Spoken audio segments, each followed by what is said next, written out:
नमस्कार, world number 1 news देख रहे हैं आप और मैं हूं आपके साथ तनु बालियान। बुलेटिन की शुरुआत करेंगे देश और दुनिया की तमाम बड़ी खबरों के साथ, लेकिन उससे पहले एक नजर अब तक की हेडलाइंस पर।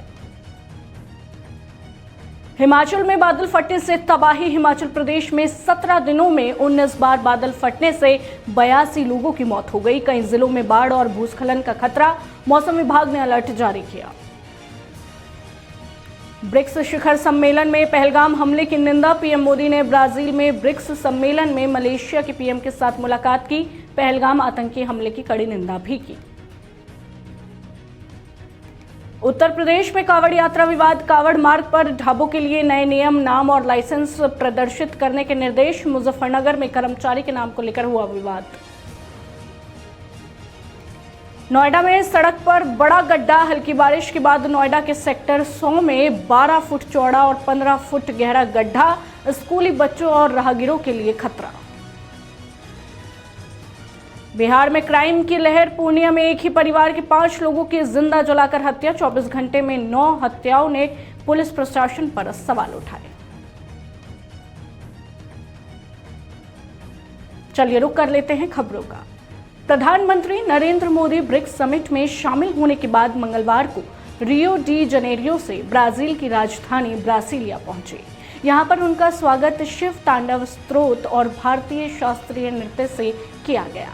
पीएम मोदी आज ब्राजील के राष्ट्रपति लूला ड सिल्वा के साथ trade, defence, energy, space technology, खेती और हेल्थ समेत कई मुद्दों पर द्विपक्षीय चर्चा भी करेंगे। भारतीय पीएम 2 जुलाई से 10 जुलाई तक 5 देशों की यात्रा पर है। अब तक वे घाना, त्रिनिदाद एंड टोबैगो, अर्जेंटीना का दौरा कर चुके हैं। फिलहाल वे ब्राजील दौरे पर है और यहां से नामीबिया जाएंगे। अमेरिकी राष्ट्रपति डोनाल्ड ट्रंप ने सोमवार को घोषणा की है कि वे ग्लोबल टैरिफ बढ़ाने की अंतिम तारीख 9 जुलाई से बढ़ाकर 1 अगस्त कर रहे हैं। इसके साथ ही उन्होंने बांग्लादेश, जापान समेत 14 देशों पर टैरिफ बढ़ाने का ऐलान भी कर दिया है। ट्रंप प्रशासन ने सोमवार को सभी प्रभावित देशों को औपचारिक रूप से लेटर भेजकर इस निर्णय की जानकारी दी। इस फैसले के तहत कुछ देशों पर 25 टैक्स लगाया गया है, जबकि कुछ पर 30 से 40 तक का भारी शुल्क लगाया गया है। इजराइल के प्रधानमंत्री बेंजामिन नेतन्याहू ने अमेरिकी राष्ट्रपति डोनाल्ड ट्रंप को नोबेल शांति पुरस्कार के लिए नॉमिनेट किया है। नेतन्याहू ने मंगलवार को व्हाइट हाउस में ट्रंप से मुलाकात के दौरान इसकी जानकारी दी। नेतन्याहू ने कहा, मैं आपको वो लेटर दिखाना चाहता हूं जो मैंने नोबेल पुरस्कार कमेटी को भेजा है। इसमें आपको शांति पुरस्कार के लिए नॉमिनेट किया गया है। आप इसके हकदार हैं, आपको ये मिलना ही चाहिए। नेतन्याहू ने बताया कि उन्होंने ये फैसला मिडिल ईस्ट में शांति के लिए ट्रंप की तरफ से की जा रही कोशिशों के मद्देनजर किया है। इजराइल से पहले पाकिस्तान ने 20 जून को नोबेल शांति पुरस्कार के लिए ट्रंप के नाम की सिफारिश की थी। 11 जुलाई से सावन शुरू हो रहा है। मेरठ में कावड़ यात्रा को लेकर आज 4 राज्यों के अफसरों की बड़ी बैठक है। मेरठ कमिश्नर कार्यालय में दोपहर में होने वाली इस बैठक में यूपी डीजीपी राजीव कृष्णा और प्रमुख सचिव मौजूद रहेंगे। यूपी, हरियाणा, दिल्ली और उत्तराखंड के अधिकारी भी हिस्सा लेंगे। बैठक में कावड़ यात्रा को शांति और सुरक्षित तरीके से संपन्न कराने की योजना बनाई जाएगी। मेरठ, बरेली और आगरा जोन के अधिकारियों के साथ पश्चिमी यूपी के कई जिलों के डीएम भी बैठक में शामिल होंगे। सुरक्षा व्यवस्था, टैरिफ कंट्रोल और अन्य मुद्दों पर चर्चा होगी। देश भर में दक्षिण पश्चिम मानसून जमकर बरस रहा है। मानसून सीजन में अब तक सामान्य से 15 ज्यादा बारिश हो चुकी है। इस समय तक 221.6 mm बारिश होनी थी, लेकिन 254 mm हो चुकी है। मध्य प्रदेश में लगातार हो रही बारिश से बालाघाट, मंडला, सिवनी, इटारसी और कटनी समेत कई जिलों में बाढ़ के हालात बने हुए हैं। अनूपपुर में पुल टूटने से कार बह गई, इसमें पति, पत्नी और 2 बच्चों की मौत हो गई। हिमाचल प्रदेश में बीते 6 दिन में तेज बारिश के चलते 14 लोगों की मौत हुई है, जबकि 28 लापता है। हालांकि अब मौसम सामान्य हो गया है। वहीं उत्तराखंड के पीपलकोटी में बद्रीनाथ हाईवे पर लैंडस्लाइड से रास्ता बंद हो गया। देहरादून में घरों में पानी घुस गया। महाराष्ट्र में मराठी को लेकर विवाद के बीच मंगलवार सुबह पुलिस ने महाराष्ट्र नवनिर्माण सेना एमएनएस के ठाणे पालघर प्रमुख अविनाश जाधव समेत कई कार्यकर्ताओं को हिरासत में ले लिया। जाधव के नेतृत्व में ये कार्यकर्ता ठाणे के भायांदर में व्यापारियों के विरोध प्रदर्शन के जवाब में एक रैली करने जा रहे थे। पुलिस ने इस रैली की परमिशन नहीं दी थी। पुलिस ने सुबह करीब 3:30 बजे जाधव को उनके ठाणे स्थित घर से हिरासत में लिया और कई कार्यकर्ताओं को नजरबंद कर दिया। भायंदर में पुलिस ने सुरक्षा बढ़ा दी है। बैंक, बीमा, डाक, कोयला खनन, हाईवे निर्माण और कई राज्यों में सरकारी परिवहन जैसी अहम सेवाएं कल यानी 9 जुलाई को प्रभावित हो सकती है। ऐसा इसलिए क्योंकि 25 करोड़ से ज्यादा कर्मचारी देशव्यापी हड़ताल यानी भारत बंद पर जाने वाले हैं। 10 केंद्रीय ट्रेड यूनियनों और उनके सहयोगी संगठनों ने हड़ताल बुलाई है। इस बंद का मकसद केंद्र सरकार की उन नीतियों का विरोध करना है जिन्हें यूनियनें मजदूर विरोधी, किसान विरोधी और कॉरपोरेट समर्थक मानती है। AIMIM चीफ ओवैसी ने कहा कि भारत के अल्पसंख्यक अब दूसरे दर्जे के नागरिक भी नहीं हैं। हम बंधक हैं। अगवा कर बांग्लादेश में फेंक दिया जाना क्या संरक्षण है? दरअसल केंद्रीय अल्पसंख्यक मामलों के मंत्री किरण रिजिजू ने एक्स पर लिखा था, भारत एकमात्र ऐसा देश है जहां अल्पसंख्यकों को बहुसंख्यकों से ज्यादा सुविधा और सुरक्षा मिलती है। इसके जवाब में ओवैसी ने लिखा, आप यानी कि रिजिजू भारत के मंत्री है, कोई सम्राट नहीं, सिंहासन नहीं, संविधान के तहत पर बैठे हैं। अल्पसंख्यकों के अधिकार खैरात नहीं, मौलिक अधिकार है। हर दिन हमें पाकिस्तानी, बांग्लादेशी, जिहादी या रोहिंग्या कहकर बुलाया जाना क्या कोई सुविधा है? पूर्व chief justice of India CJI DY Chandrachud ने कहा, लोकसभा और विधानसभाओं के चुनाव एक साथ कराना संविधान के मूल ढांचे का उल्लंघन नहीं है। हालांकि प्रस्तावित बिल में चुनाव आयोग ECI को दी जाने वाली शक्तियों पर चिंता उन्होंने भी जताई है। पूर्व CJI ने कहा कि इससे ECI को विधानसभाओं का कार्यकाल बढ़ाने या घटाने की शक्ति मिल सकती है। उन परिस्थितियों को परिभाषित किया जाना चाहिए जिनमें ECI इस शक्ति का इस्तेमाल कर सकता है। जस्टिस चंद्रचूड़ ने कहा, एक देश एक चुनाव पर बनी संसदीय समिति को अपनी लिखित राय सौंपी है। कानून मंत्री अर्जुन राम मेघवाल ने 17 दिसंबर 2024 को लोकसभा में एक देश एक चुनाव संविधान संशोधन बिल पेश किया था। अमरनाथ यात्रा के 5वें दिन 23,857 श्रद्धालुओं ने पवित्र गुफा में हिम शिवलिंग के दर्शन किए। अब तक एक दिन दर्शन करने वालों की ये सबसे बड़ी संख्या है। यात्रा के पहले दिन गुरुवार को 12,338, शुक्रवार को 14,515, शनिवार को 21,109, रविवार को 21,512 तीर्थयात्री दर्शन के लिए पहुंचे थे। पवित्र अमरनाथ यात्रा 3 जुलाई को शुरू हुई थी। पहले 5 दिन में ही दर्शन करने वाले श्रद्धालुओं को संख्या 93,336 पहुंच गई। इस बीच 8,605 यात्रियों का छठा जत्था सोमवार को जम्मू से गांदरबल के बालटाल और पहलगाम के नुनवान बेस कैंप के लिए रवाना हुआ।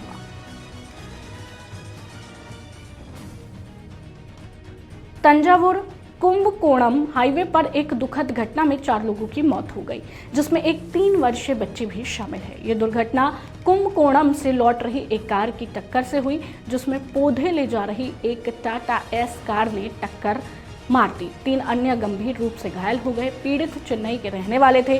पुलिस ने मामला दर्ज कर जांच शुरू कर दी है।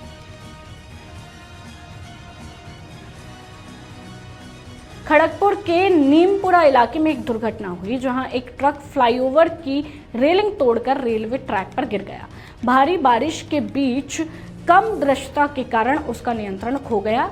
चालक की मौके पर ही मौत हो गई, जबकि एक मजदूर गंभीर रूप से घायल हो गया और उसका मोदिनीपुर मेडिकल कॉलेज में इलाज चल रहा है। रेलवे अधिकारियों ने घटना की जांच शुरू कर दी। मध्य प्रदेश कांग्रेस अध्यक्ष जीतू पटवारी ने अशोकनगर में कांग्रेस के हल्ला बोल प्रदर्शन पर कहा, पूर्व विधायक, पूर्व मंत्री और हम सभी अशोकनगर के कार्यकर्ताओं के साथ आम जनता की लड़ाई लड़ने जा रहे हैं। यह स्वाभाविक है कि जनता ने हमें विपक्ष का दायित्व दिया है। भारतीय जनता पार्टी ने मध्य प्रदेश में सरकार बनाने से पहले जो वादे किए थे, उन वादों को पूरा करवाने की भावना के साथ विपक्ष काम करता है। पूर्व विधायक, पूर्व मंत्री सब हम ठीक है। अशोकनगर कार्यकर्ताओं के साथ आम जनता की लड़ाई लड़ने जा रहे हैं। स्वाभाविक है कि जनता ने हमें विपक्ष का दायित्व दिया है।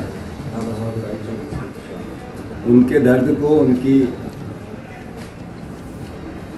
जितनी भी समस्याएं उनको उनके सरकार द्वारा प्रशासन को जो निर्देश दिए जाते हैं और कार्यकर्ताओं को प्रतांतरित किया जाता है उसके खिलाफ, और जो बातें सरकार ने कही मध्य प्रदेश में सरकार बनाने से पहले भारतीय जनता पार्टी ने कही, उन वादों को पूरा करने की भावना को लेकर विपक्ष काम करता है। बार बार मैंने मोहन यादव जी से कई बार कहा, जब पहली बार सदन में नेता प्रतिपक्ष का भाषण हुआ तो उन्होंने उसमें भी इसी भावना को व्यक्त किया कि हम सकारात्मक विपक्ष की भूमिका निभाना चाहते हैं। अगर हम सकारात्मक विपक्ष की भूमिका निभाना चाहते हैं तो सरकार का स्वाभाविक है कि समस्याओं पे, पीड़ाओं पे, लोगों के दर्द पे, ST/SC के साथियों के अत्याचार पे और OBC के परिवार के साथियों के हक और अधिकार की लड़ाई लड़ेंगे।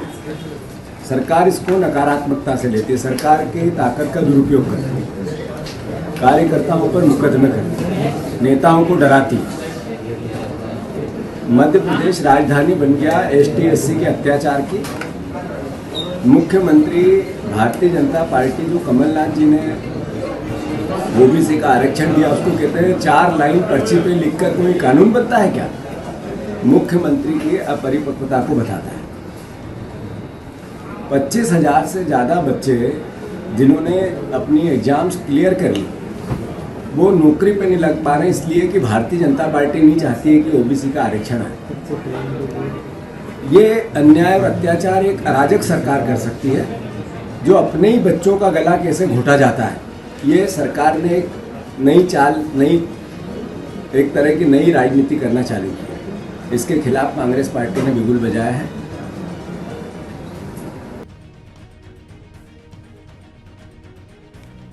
महाराष्ट्र सरकार में मंत्री उदय सामंत ने कुणाल कामरा के खिलाफ विशेषाधिकार हनन नोटिस जारी होने पर कहा, हमारी वह हस्तक्षेप समिति होती है जिसकी जिम्मेदारी है कि वह विधि मंडल के नियम कानूनों के आधार पर काम करे। उनके कामकाज में हस्तक्षेप करने का हमें कोई अधिकार नहीं। अगर कुणाल कामरा ने कुछ किया है और उन्हें नोटिस जारी हुआ है तो ये उनका मामला है। वो हकभंग जो समिति रहती है उसकी ये जिम्मेदारी है, वो विधिमंडल के जो कायदा कानून है उसके ऊपर आधार पर चलती है और उनके कामकाज में हस्तक्षेप करने का हमको अधिकार नहीं है। जो उसने कुछ किया है उसको अगर नोटिस जाती है तो उनका मामला है, और कामरा जो कोई है तो उसको भी उसके अवकाश से ज़्यादा बड़ा करना अच्छी बात नहीं। पुरी के श्री जगन्नाथ मंदिर में सोमवार को पहांडी विजय के बाद देवी लक्ष्मी ने भगवान जगन्नाथ से भेंट मंडप में मुलाकात की। परंपरा के अनुसार दोनों के बीच प्रतीकात्मक अभिवादन हुआ और भीतर छां बंदपना अनुष्ठान संपन्न हुआ। जय विजय द्वार के पास देवदासी और दैतापति के बीच पारंपरिक संवाद के बाद दरवाजे खोले गए। भगवान जगन्नाथ के भंडार घर पहुंचने पर रसगुल्ला अर्पण सहित रुक्मणी विवाह से जुड़े अनुष्ठान किए गए। AATS सेंट्रल दिल्ली ने 2 आदतन ऑटो चोर फारूक और मोहम्मद सलमान को गिरफ्तार किया है। दोनों पर दिल्ली में कई चोरी के मामले दर्ज है। पुलिस ने गहन निगरानी और तकनीकी जांच के बाद 3 चोरी के 2 पहिया वाहन बरामद किए। ये कार्रवाई 5 जुलाई को कमला मार्केट क्षेत्र में की गई। आरोपियों से पूछताछ जारी है। समाजवादी पार्टी के प्रमुख अखिलेश यादव ने कहा, समाजवादी पार्टी में गोवर्धन में परिक्रमा को लेकर अच्छा डिजाइन बनाया गया था। पूरी प्लानिंग हुई थी, जिस सुंदरता के साथ बनाना चाहिए था शायद अधिकारियों ने उतनी दिलचस्पी नहीं ली। हालांकि वह बना, लेकिन जिस तरह मैं बनवाना चाहता था अधिकारी उस तरह नहीं बना पाए। पहले तो अधिकारियों को घूमने के लिए भेजना चाहिए। इकाना स्टेडियम इसलिए बन पाया क्योंकि स्टेडियम बनाने से पहले अधिकारियों को विश्व के अच्छे स्टेडियम देखने के लिए भेजा गया था। तब जाकर आप अनुभव कर पाएंगे और फिर अच्छा बना पाएंगे।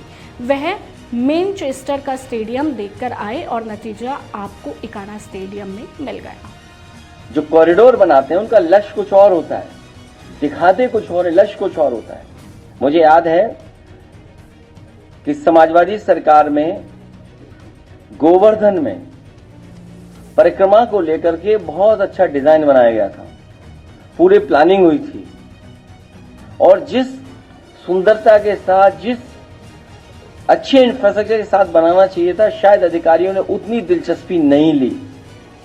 हालांकि बना, लेकिन जिन पैरामीटर में मैं बनाना चाहता था उस पैरामीटर पर नहीं बना पाए वो अधिकारी। पहले तो इन अधिकारियों को घूमने भेजना चाहिए। ये इकाना स्टेडियम इसलिए बन पाया क्योंकि इकाना स्टेडियम बनाने से पहले अधिकारियों और लोगों को कई वर्ल्ड के बेस्ट स्टेडियम जो हैं उनको देखने को भेजा कि भाई देख के आइए, तब जाकर के आप अनुभव पाएंगे, तब बन पाएगा। और उसका परिणाम ये हुआ कि वो मैनचेस्टर का देख के आए, मैनचेस्टर क्लब का देख करके आए स्टेडियम, और उसका परिणाम ये हुआ कि आपको एक वर्ल्ड क्लास इकाना स्टेडियम मिल गया। यही जेनिशम पार्क, यही लोहिया पार्क इसलिए बन पाए क्योंकि यहाँ के अधिकारियों को भेजा गया था कि जाकर के दुनिया में दूसरे पार्क देख के आइए। नेपोलियन के जमाने में जो पार्क बने उन पार्कों को देखो, दुनिया में जिसका सबसे महत्वपूर्ण और सबसे ज्यादा नाम होता है उस पार्क को देख के आइए, तब बनाइए। तो उसका परिणाम यह हुआ कि आज लोहिया जेनिशम पार्क लखनऊ सिटी के one of the best park बने। तो केवल इन शहरों में नहीं बनाया, कानपुर में भी बनना शुरू हो गया था लोहिया पार्क, सीतापुर में भी दिया था, इटावा में भी दिया था, या जहां जहां उस समय हमारे जनप्रतिनिधि बोलते थे कि हमारे यहाँ जरूरत है तो वहां भी हम लोग बनाते थे। एग्जाम्पलरी काम मंडी में हुआ। ये जो किसान बाजार बना, जिसको बाद में उन्होंने दयाल पैराडाइज को बेच दिया, प्लासियो मॉल जो मॉल बना, सरकार मॉल नहीं बनाती है, लेकिन एग्जाम्पलरी काम किया मॉल का, और उसका परिणाम ये हुआ कि मॉल बना। देखिए आप, प्लासियो मॉल बना जो आज भी देश का one of the best mall है। आपका एक्सप्रेस वे बना, आगरा लखनऊ, उसके बारे में तो कहना नहीं है। हम ही नहीं, विरोधी लोग भी कहते हैं, कई बार बीजेपी के लोग उस सड़क पे चलते हैं, हमें ही ओवरटेक करके निकल जाते हैं आगे। झंडा उनका लगा रहता है, देखते हैं हम धीमे चल रहे हैं, वो हमसे तेज रफ्तार में जा रहे होते हैं। और देश के प्रधानमंत्री इसलिए उतरे थे वहां पर क्योंकि समाजवादी पार्टी की सरकार में वो डिजाइन हुआ था पूर्वांचल एक्सप्रेस वे, जिसमें कि एयरफोर्स का हवाई जहाज उतर सके, और उस पर हरकुलस जो सबसे भारी वाहन है हमारे एयरफोर्स का, वो उतरा वहां पर। सुखोई मिराज उतरे। भाजपा ने आपदा प्रभावितों को 5000 राशन किटों के बाद अब सराज विधानसभा क्षेत्र में 1000 रसोई किटें देने का निर्णय लिया। भाजपा के प्रदेश अध्यक्ष राजीव बिंदल ने थुनाग में बताया। जयराम ठाकुर ने हमें बताया कि कई लोगों ने अपना सब कुछ खो दिया, यहां तक कि खाना पकाने और खाने के लिए बुनियादी बर्तन भी। अगले 48 से 72 घंटों के भीतर हम लगभग 1000 पूर्ण रसोई किट भेजने का प्रयास करेंगे। आदरणीय जयराम ठाकुर जी ने हमें बताया है कि जो घर पूरी तरह समाप्त हो गए, उनके पास भोजन बनाने के, खाने के बर्तन भी नहीं है, तो हम अगले 48 और 72 घंटे के अंदर लगभग 1000 बर्तनों की किट, कंप्लीट किट जो रसोई किट है वो और भेजने का प्रयास करेंगे। बहुत बड़ी मात्रा में जगह जगह हमने राशन के और सामान के स्टोर बनाए हैं, वो स्टोर से आवश्यकता अनुसार सामान पहुंचेगा, परंतु इतना काफ़ी नहीं है। ये सब काम केवल और केवल सरकारी मशीनरी के द्वारा रिहैबिलिटेशन का काम जब होगा तभी, और लंबे समय के प्रयास के बाद जनजीवन सामान्य हो पाए। सराज विधानसभा क्षेत्र तो बिल्कुल ऐसे नेस्ते नाबूद जिसको कह सकते हैं, प्रलय अगर आई है तो यहाँ पर प्रलय शब्द जो हमने कभी पढ़ा है उसकी वास्तु स्थिति यहाँ पर दिखाई देती है। ऐसे में प्रदेश की सरकार से हम कहना चाहते हैं कि अब राहत और बचाव कार्य से आगे बढ़कर रिहैबिलिटेशन का काम तुरंत शुरू करने की जरूरत है। हम यहाँ पर खड़े हैं, 20-20 फुट मलबा है, 20-20 फुट मिट्टी है, पत्थर हैं, लकड़ियाँ हैं। अब ऐसी स्थिति के अंदर कितने दिन तक लोग कैंपों के अंदर रहेंगे, कितने दिन तक उनका जीवन उसमें चलेगा, और मैसिव स्केल पर, बड़े स्केल पर और ये काम करने की जरूरत है। मैसिव स्केल पर काम करने की जरूरत है, और प्रदेश की सरकार के द्वारा जो अभी तक काम किया है वो नाकाफी है। एक तो देरी से हुआ है और ये तो माननीय जयराम ठाकुर जी पहले दिन और दशकों किलोमीटर पैदल चलकर पहुंचे, सारा विषय राष्ट्रीय स्तर पर लेकर के गए, माननीय केंद्रीय होम मिनिस्टर साहब से बात की, जिन्होंने सेना को भेजा, सेना के हेलीकॉप्टर भेजे। और अब हम इस कंट्रोवर्सी में नहीं जाते हुए केवल और केवल प्रदेश सरकार से कहना चाहते हैं वो तुरंत कार्रवाई करे, तुरंत मदद। बिहार के कारोबारी गोपाल खेमका की हत्या बिल्डर अशोक साहा ने कराई थी। दोनों के बीच कारोबार को लेकर विवाद था। हत्या के लिए अशोक साहा ने शूटर उमेश को हायर किया था। उमेश ने ही गोपाल खेमका को 4 जुलाई को घर के गेट पर गोली मारी थी। पुलिस ने सोमवार को बिल्डर अशोक साहा शूटर उमेश को गिरफ्तार किया। पुलिस ने शूटर के पास से 3 लाख कैश बरामद किया। टेलीविजन का पॉपुलर टीवी शो क्योंकि सास भी कभी बहू थी का दूसरा सीजन जल्द ही टीवी पर प्रसारित होने वाला है। स्टार प्लस द्वारा शो का पहला लुक जारी कर दिया गया है। 25 साल बाद स्मृति ईरानी को तुलसी के किरदार में देखकर फैंस बेहद खुश है। स्मृति ईरानी और स्टार प्लस के ऑफिशियल इंस्टाग्राम अकाउंट से शो का पहला लुक जारी करते हुए लिखा है, क्या आप अभी भी विश्वास नहीं कर पा रहे? 25 साल के बाद तुलसी वीरानी लौट रही हैं एक नई कहानी के साथ, क्योंकि सास भी कभी बहू थी एक बार फिर तैयार है हर घर का हिस्सा बनने। क्या आप भी तैयार हो? बरेली में 20 फुट के ताजिए में हाईटेंशन लाइन से आग लग गई। चंद मिनट में आग ने विकराल रूप ले लिया। घटना से अफरा तफरी मच गई है, जिसके बाद लोगों ने भागकर अपनी जान बचाई। पूरनपुर के ढाका मोहल्ले में जब एक पुलिस कांस्टेबल ने रात को दुकानों को बंद कराने की कार्रवाई शुरू की तो उस पर मुस्लिम भीड़ ने हमला बोल दिया। औरतें भी इस गुंडागर्दी में शामिल थी। फिलहाल 4 हमलावर अब गिरफ्तार हो चुके हैं और समुचित सेवा भी दी गई है। केंद्रीय रेल मंत्री अश्विनी वैष्णव के पिता दाऊलाल वैष्णव का मंगलवार सुबह निधन हो गया। वे पिछले कुछ समय से अस्वस्थ चल रहे थे और हाल ही में उनकी तबीयत बिगड़ने के बाद उन्हें जोधपुर एम्स अस्पताल में भर्ती कराया गया था। जोधपुर एम्स के मुताबिक मंगलवार सुबह 11:52 पर उन्होंने अंतिम सांस ली। पाली जिले के जीवंत कला निवासी थे और बाद में परिवार के साथ जोधपुर में बस गए थे। रातन नाड़ा भास्कर चौराहे के पास महावीर कॉलोनी में उनका घर है। अपने गांव में वे सरपंच भी रह चुके हैं और सामाजिक कार्यों में सक्रिय भूमिका निभाते रहे। दाऊलाल वैष्णव ने जोधपुर में एक वकील और एक सलाहकार के रूप में लंबे समय तक काम भी किया है। जून में लगातार 8वें महीने महंगाई से राहत मिली है। दाल, चावल, तेल और सब्जियां जैसी 20 जरूरी चीजों में से 16 के दाम 24 तक घटे हैं। केवल 4 चीजें 30 तक महंगी हुई है। अरहर दाल सबसे ज्यादा सस्ती होने वाली कोमोडिटी में शामिल है। सनफ्लावर ऑयल के दाम सबसे ज्यादा बढ़े हैं। बैंक ऑफ बड़ौदा के एसोसिएशन कमोडिटी इंडेक्स से ये जानकारी सामने आई है। सफाई अपनाओ बीमारी भगाओ अभियान के अंतर्गत नागरिकों को जागरूक करने के लिए आज सेक्टर 15 स्थित कम्युनिटी सेंटर में एक कार्यक्रम आयोजित किया गया। कार्यक्रम में हरियाणा सरकार के स्थानीय शहरी निकाय मंत्री विपुल गोयल ने बतौर मुख्यमंत्री शिरकत की और साथ ही विशिष्ट अतिथि के रूप में खाद्य आपूर्ति मंत्री राजेश नागर और महापौर प्रवीण जोशी उपस्थित रहे। गलियों और शहर को साफ रखूंगा, कभी कचरा नहीं फैलाऊंगा और दूसरों को भी नहीं फैलाने दूंगा। फिलहाल के लिए इस बुलेटिन में इतना ही। देश और दुनिया की तमाम बड़ी खबरों को जानने के लिए आप जुड़े रहिए हमारे साथ और देखते रहिए वर्ल्ड नंबर 1 न्यूज।